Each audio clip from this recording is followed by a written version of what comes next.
My father was a gentle, affable man. He spent most of his 89 years behind a luncheonette counter in Greenwich Village as co-owner of a popular greasy spoon. Dad was a typical Greek immigrant who worked 12-hour days. He was a family man who cherished raucous Sunday breakfasts and visits to an extended family scattered throughout Manhattan, Queens, and Long Island.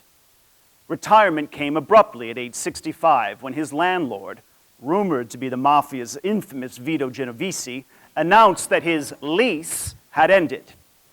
His decline into Parkinson's disease soon followed. After a wreck that demolished his new Chevrolet, I was forced to declare that his driving days were over. Undoubtedly, he felt a loss of control and the unfamiliar feeling of dependence. From age 14, he had galloped freely through a booming U.S. economy, touring with the Carnival during the pre-Depression 1920s, and then opening his first restaurant. All that was coming to this unimaginable end. I assured Pop that I would drive him and Mom whenever I could, and my sisters would visit. We all did our best.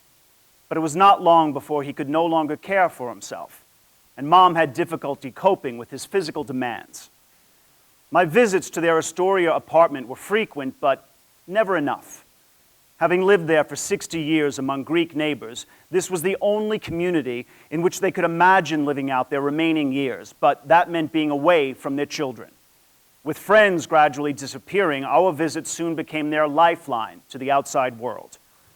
My visits opened up a world to Pop and me that neither had anticipated. Pop's personal needs served as the basis for a stronger bond between us. The final chapter of our relationship was written during the special moments when I shaved his week-old stubble, cut his protruding nasal hairs, gave him his monthly haircut, clipped his crusty toenails, and yes, changed his diaper. All these acts provided tender physical contact with the man who had taken me on Sunday walks through Alley Pond's Park's nature trail, when Mom thought he had taken me to church, and swam with me clinging to his broad shoulders at Bayville's beach. Though his culture did not allow for verbalizing affection, his eyes, smile, and the tousling of my hair gave me all the support I needed to succeed in marriage and business. As I clipped his thinning hair and chatted with Pop about his boyhood in coastal Turkey, I was reminded of my early years at our summer cottage on Long Island's Peconic Bay. Looking back, it seems he was ensuring that his love of the sea would be embedded into my memory.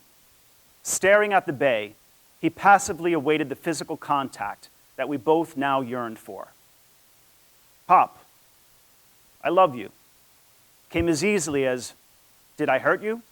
When the razor made a sudden stop at a mole on his chin.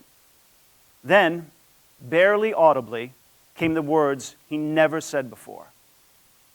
I love you too, son.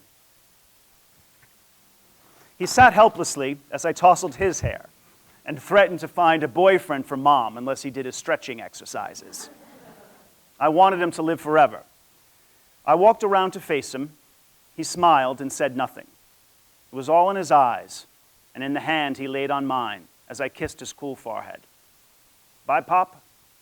See you next week.